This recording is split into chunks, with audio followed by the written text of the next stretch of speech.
Okay guys, so today we are now getting started with our HTML5 application fundamental. Okay, तो जो आपका exam code रहेगा वो रहेगा आपका 98-375 और जो एग्जाम का नेम रहेगा वो आपका रहेगा HTML5 application development. So today we are going to discuss about 15 questions. ये क्वेश्चंस आप लोग केयरफुली एग्जीक्यूट अभी हम करेंगे और इन्हीं में से आपके ना 5-6 क्वेश्चन रिपीट आने हैं, तो आपको एक तो पैटर्न पता लग जाएगा कि what kind of an question will be asked by NT. ठीक है, यहाँ पर कुछ ये पीडीएफ्स है, ये पीडीएफ्स भी मैं अभी आपके ट्विटर पे अपलोड कर दूंगा. इसके अंदर भी आपके HTML5 से रिलेटेड क्वेश्चन हैं और एक मैं लिंक आपको शेयर करूंगा. मेजॉरिटी जो आपका एनटीए का एग्जाम होता है वो इसी लिंक से बनता है. ओके, यहाँ पर आपको कुछ क्वेश्चंस मिल जाएंगे. ठीक है, and you need to practise those questions. सबसे पहले मैं आपको बता देता हूँ कि आपका इंटरफेस एग्जैक्टली में क्या क्या रहेगा. So this is going to be your very first screen when you are going to start the examination. Okay, आप लोगों का यहाँ पर ईमेल एड्रेस रहेगा, मेलिंग एड्रेस रहेगा. ठीक है, ये आपके लिए इंपॉर्टेंट नहीं है. You need to click over there. अगर ये सारी इंफॉर्मेशन करेक्ट है तो आप यहाँ पर क्लिक कर देना verify my mailing address and you need to read and accept the licence agreement. जैसे ही अब आप यहाँ पर ये एक्सेप्ट कर लोगे,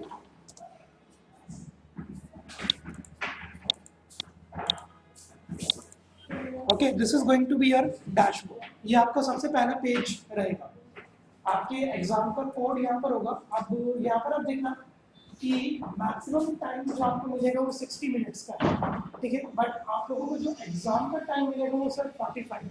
इससे कंफ्यूज मत होना. ये 60 मिनट इसलिए है कि अगर आपको रिव्यू वगैरह करना हो तो ये सिर्फ उसके 60 मिनट्स है. आपके जो एग्जाम के टाइम रहेगा 45 मिनट्स रहेगा. नंबर ऑफ क्वेश्चन 29 से 30 के बीच में रहेंगे. ओके, और मिनिमम पासिंग क्राइटेरिया है यहाँ पर आपका 70%. ओके, तो आप लोगों को टाइम की कोई कमी नहीं है. थोड़े से ही क्वेश्चंस ट्रिकी होंगे.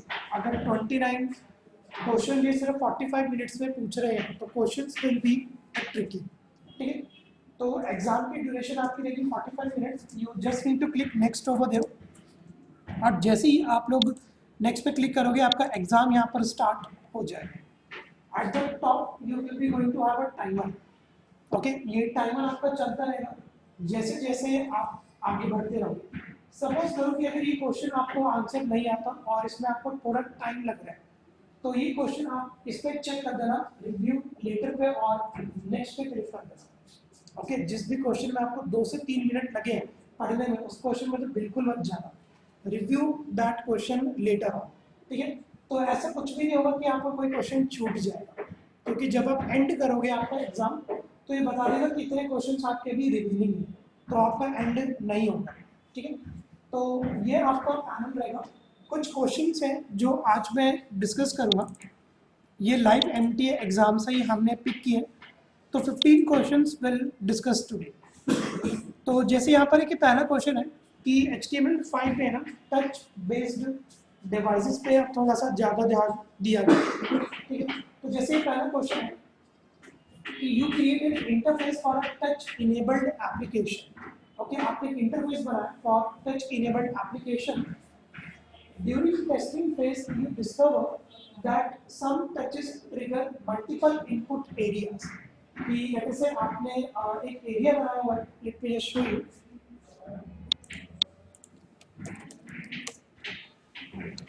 तो लेट्स से आप लोगों ने एक टच बेस्ड इनेबल एप्लीकेशन बनाई. यहाँ पर लेट्स से आपका यूज़र टच कर सकता है, इधर आपका यूज़र टच कर सकता है और यहाँ पर आपका यूज़र टच कर सकता है.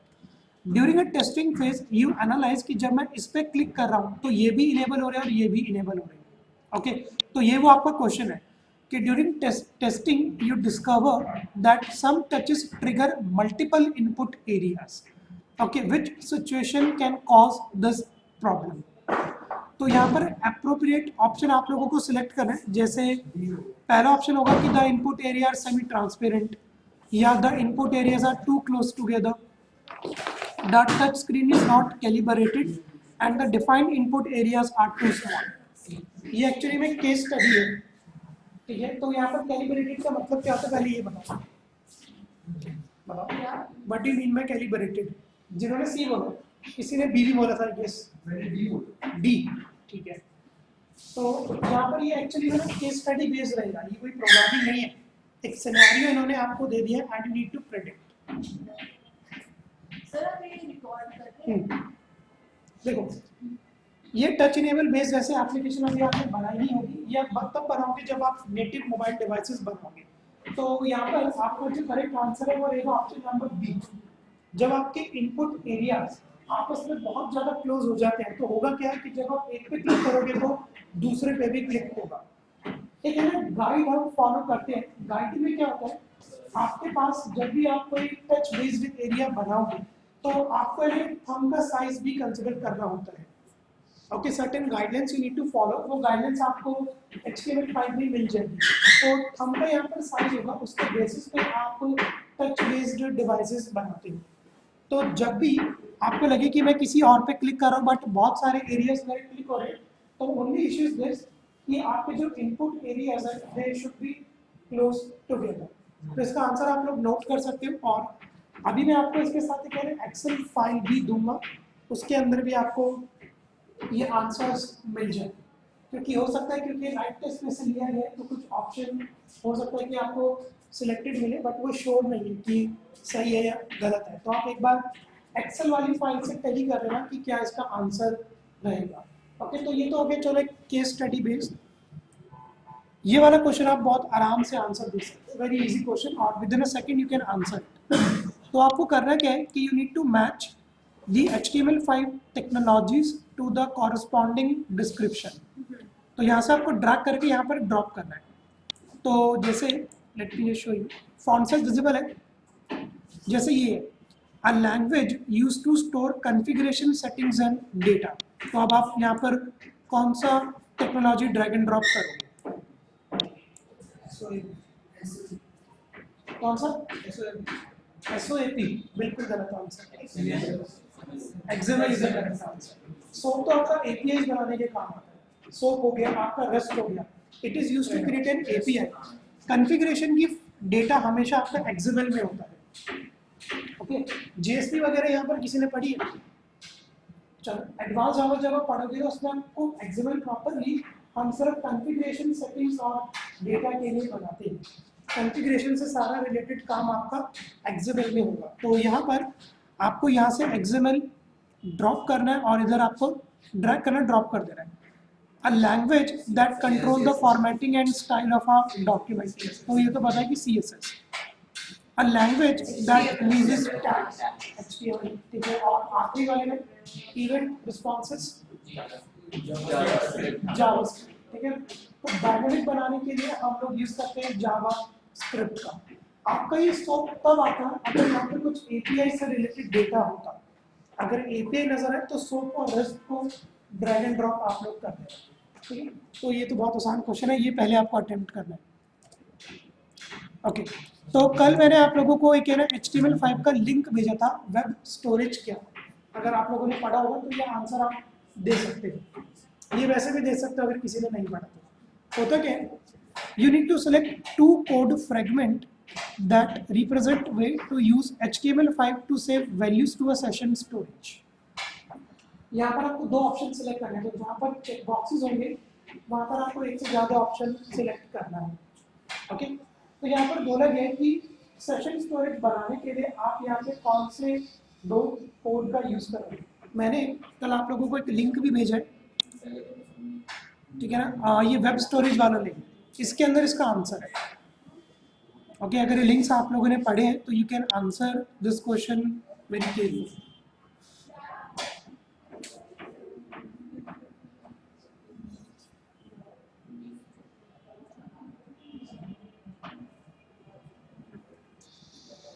ठीक है, चेक कर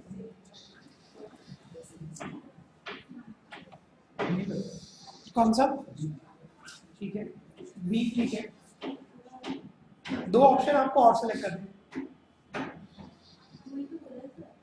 बी बोले ना आप लोगों ने, बी और डी, ठीक है। देखो मैं आपको बता देता हूँ, पहली बात तो ये कि यहाँ पर आपको एक वेब स्टोरेज के बारे में पढ़ना होगा। वेब स्टोरेज में एक सेट आइकन करके फंक्शन है, ओके, जो आपसे की रिसीव करेगा उसकी कोई वैल्यू रिसीव करेगा, ठीक है। ये हम लोग यूज करते हैं in order to perform session storage.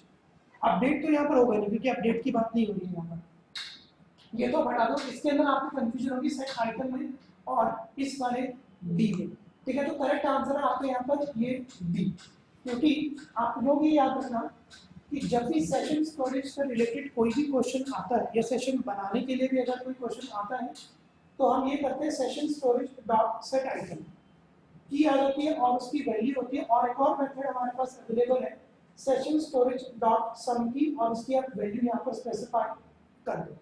तो बी और डी इसका करेक्ट आंसर है, और उसको डिटेल में पढ़ने के लिए आप लोगों को ये वाला आर्टिकल एक बार पढ़ना पड़ेगा, वेब स्टोरेज, ओके, क्योंकि इससे डेफिनेटली 2 से 3 क्वेश्चन पूछे ही जाएंगे आपके वेब स्टोरेज से। ये मैंने ट्रेलो पे आपके अपलोड ऑलरेडी किया हुआ है। सर वो सम की ऐसी वेरिएबल है या फिर कुछ it can be any variable, कुछ भी की और कुछ भी नाम आप यहाँ पर दे सकते हो, ठीक है guys?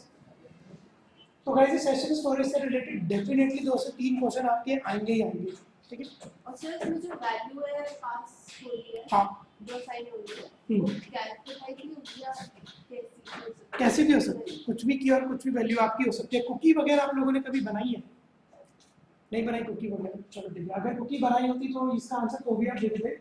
जब हम कुकी बनाते हैं तो एक की देते हैं और उसकी एक वैल्यू देते हैं। की में आमतौर पर हम अपनी वेबसाइट्स वगैरह का नेम देते हैं की, और उसके अंदर वैल्यू होती है। तो these are the two appropriate option, ये वाला और आपका एक ये वाला, ठीक है। तो कुकीज बनाने के इनबिल्ट सॉफ्टवेयर बहुत सारे अवेलेबल है। नेक्स्ट वाला भी आप लोग दे सकते हो,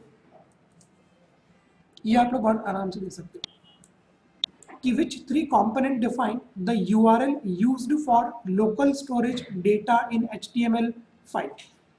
इसका क्या मतलब है कि जब आप लोग कोई क्रेडेंशियल स्पेसिफाई करते हो, ठीक है ना, कि आप लोगों ने डेटाबेस कनेक्टिविटी करी, ओके, तो कौन से ऐसे 3 कंपोनेंट हैं which are used for local storage data. C hostname source आप लोगों ने कनेक्शन स्ट्रिंग बनाई होगी पीएचपी में, ये उसी से रिलेटेड है सर यूजर और बीसीडी, ठीक है, बी सी और डी, ठीक है। और बताओ इस क्वेश्चन को आप इस तरीके समझो कि कनेक्शन स्ट्रिंग बनाने के टाइम पे आपको क्या क्या एग्जैक्टली में देना होता है। Sir user A B C, ठीक है, नोड से देना, ठीक है। देखो मैं आपको बता देता हूँ कि यहाँ पर एक तो आपका ऑप्शन रहेगा यूनिक। सर ए सी और ई, यूनिक कोड तो कंफर्म है। जब आप लोग क्लाउड कंप्यूटिंग में कभी डेटाबेस होस्ट करोगे, ठीक है, तो वहाँ पर आपको ना पोर्ट नंबर एक स्पेसिफाई करना होता है, ठीक है ना। तो यूनिक पोर्ट रहेगा, होस्ट नेम आप लोग देते हो, ठीक है ना। यूजर क्रेडेंशियल्स यहाँ पर आपके इतने इंपॉर्टेंट नहीं होंगे अगर हम बात करें लोकल स्टोरेज की, ठीक है ना। लोकल स्टोरेज में जो कि क्वेरी तो बिल्कुल ही नहीं होगी, क्वेरी से अनदर कॉन्सेप्ट, क्वेरी तो आपकी होगी नहीं। तो जिसने की सोचा था बिल्कुल भी मत सोचना। इसमें अगर लोकल स्टोरेज लिखा हुआ है, ये क्वेश्चन है ना इस तरीके से भी पूछा जाएगा कि what are the main components while connecting to a database, तो तब आपका यूजर क्रेडेंशियल आप लोग सेलेक्ट कर देना, क्योंकि तब हम यूजर नेम और पासवर्ड देते हैं। बट यहाँ पर अभी इसमें लोकल स्टोरेज की जहाँ पर बात हो रही है तो unique port, host name and scheme is the correct answer, okay. Unique port हम बताते हैं, होस्ट नेम तो हमको देना ही देना पड़ता है, और स्कीम में होता है आपका लेट्स से थोड़ा बहुत स्कीमा टाइप का डायग्राम। ये मैं भी आपको लोकल स्टोरेज में दिखा देता हूँ कि लोकल स्टोरेज में आपको एग्जैक्टली में क्या क्या पास करना पड़ता है। ये लोकल स्टोरेज भी आपको इसी वाले आर्टिकल से मिलेगा, वेब स्टोरेज से। तो ये बहुत इंपॉर्टेंट आर्टिकल है आप लोगों के लिए, वेब स्टोरेज आपको पढ़ना ही पढ़ना है। ये अभी चलो मैं डिस्कस भी कर देता हूँ, नॉट अ प्रॉब्लम। ये भी एक केस स्टडी है, इसका आंसर आपको गूगल वगैरह पे नहीं मिलेगा। You need to read the question and you need to identify कि क्या प्रॉब्लम हो सकती है। As a tester you need to think कि आप लोगों ने टच इनेबल्ड एप्लीकेशन बनाई, you discover that some of the input button do not trigger when you tap the screen, कि आपका बटन क्लिक ही नहीं होता, ठीक है। You need to identify the cause of problem and you need to select 2 appropriate option, कि आप लोगों को क्या लगता है एज अ टेस्टर किस वजह से आपके बटन से क्लिक होने या नहीं हो रहा होगा, that you need to identify.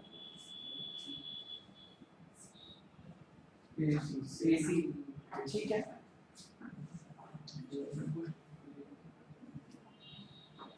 तो टच स्क्रीन से रिलेटेड आप देख सकते हो कि 3 से 4 क्वेश्चन आपसे पूछेगा ही पूछेगा। सर बी ठीक है,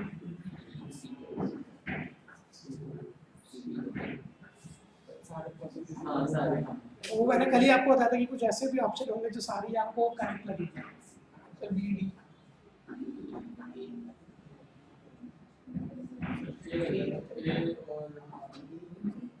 देखो, आप लोगों को पहले एक बार टच बेस थोड़ा सा पढ़ना पड़ेगा। इसका जो आपका करेक्ट आंसर है वो रहेगा इसके अंदर ए और आपका सी, ठीक है ना, ए रहेगा और आपका सी रहेगा। अब सपोज करो इस टाइप के क्वेश्चंस में आपका अगर एक ऑप्शन ठीक है और दूसरा गलत है, तो अगर ये मार्क्स 2 मार्क्स का क्वेश्चन है तो आपको 1 नंबर मिल जाएगा। ओके, अगर आपने एक ऑप्शन सही सिलेक्ट किया, दूसरा आप लोगों ने गलत सिलेक्ट किया, तो you will be going to have some marks. 0 marks इसके अंदर आपको नहीं मिलेंगे। तो ये प्रॉब्लम तभी आएगी जब आपके input areas overlap with other input areas. ये आपका बटन हो सकता है कि किसी पीछे इनपुट एरिया में हाइड हो रहा है, ओवरलैप कर रहा है। तो ओवरलैप में क्या होगा, this is going to be happen. Let us say कि यहाँ पर मैंने गलती से यहाँ पर एक मेरा बटन है, ओके, और यहाँ पर मेरे पास एक और टच है जो ओवरलैप कर रहा है। तो इस बटन पे जब आप क्लिक करोगे तो this will going to get press. पहला इशू तो इसका ये हो सकता है। और तीसरा यहाँ पर एक केस सिनेरियो है कि the defined input areas are not large enough. क्योंकि मैंने आपको बताया था कि जब हम टच बनाते हैं ना, हम के साइजेस को कंसिडर करते हैं। अगर वो अपने साइज बहुत ज़्यादा छोटा ले लें तो भी आपका बटन क्लिक नहीं होगा, ठीक है। तो टच से रिलेटेड बस यही क्वेश्चन आएंगे, आपको यही पढ़ना है, कुछ स्पेशली जाके नहीं पढ़ना। टच में आपको सिर्फ और सिर्फ इसी टाइप के क्वेश्चन मिलेंगे। सर बी का मीनिंग क्या है? ये आपका होता है कि the input areas are using event handler to detect input. इसका कोई मतलब नहीं है, इवेंट हैंडलिंग का कोई लेना देना नहीं है कि आपके बटन पे क्लिक हो या ना। इवेंट हैंडलिंग का क्या मतलब होता है? इवेंट हैंडलिंग का क्या मतलब होता है कि जब बटन पे क्लिक हो तब जाके एक इवेंट लिसनर, उसका कोई लेना देना क्लिक नहीं। इवेंट के लिए कुछ और इवेंट लगा हुआ है। नहीं, तो बटन क्लिक होगा, आपका बटन एग्जैक्टली में क्लिक होगा या Trigger नहीं exactly कर रहा में क्या है, सीधा input button do not trigger, आपका बटन ट्रिगर ही नहीं होगा। इवेंट हैंडलिंग का तो कोई लेना देना नहीं है ऐसे। इवेंट हैंडलिंग का क्लिक तो इवेंट के लिए कुछ और इवेंट लगा हुआ होगा। नहीं, कोई इशू नहीं। तो क्लिक होगा तब आपके पास वो वाला एरर आएगा कि आपने गलत इवेंट लगा दिया, बटन तब भी क्लिक होगा ही होगा, पर एक्शन कुछ और होगा। वो कोई इशू नहीं। क्लिक की बात हो रही है कि यहाँ पर क्लिक ही नहीं हो पा रहा, और ये touch screen is not initialize का मतलब नहीं है, टच स्क्रीन जैसा कोई कॉन्सेप्ट एग्जिस्ट ही नहीं करता। ठीक है, ये भी दे सकते हो अगर आप लोगों ने वेब स्टोरेज पढ़ा हुआ है, ये भी बहुत इजी आंसर है। ये वैसे भी दे सकते हो कि let us say you need to retrieve a value from local storage by using the key. एक की है और इस की आपको वैल्यू रिट्रीव करवानी है, तो you need to select an appropriate option.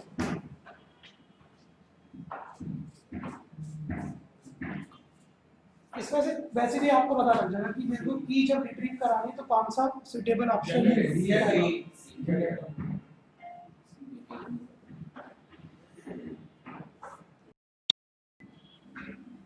ये जो आपके है ना ए और B, it is used to create a session storage, तो ये तो हो गई, ठीक है ना। ये अभी आप लोगों ने चेक किया कि ए और आपका जो बी है ये सेशन बनाने के काम आता है। अब बचा सिर्फ ये दो कि सेट आइटम करें या गेट आइटम करें। तो सेट और गेट में क्या मतलब है, आपको क्या करना है, गेट करना है। तो जो करेक्ट आंसर है यहाँ पर वो रहेगा आपका सी। अगर यहाँ पे सेट होगा तो फिर आप ये सेट आइटम में जा सकते थे, बट अभी हमको करना है क्या है कि we need to retrieve. Retrieving के लिए the correct answer is your C, ठीक है। तो वेब स्टोरेज आप आज जाके जरूर पढ़ेगा डिटेल।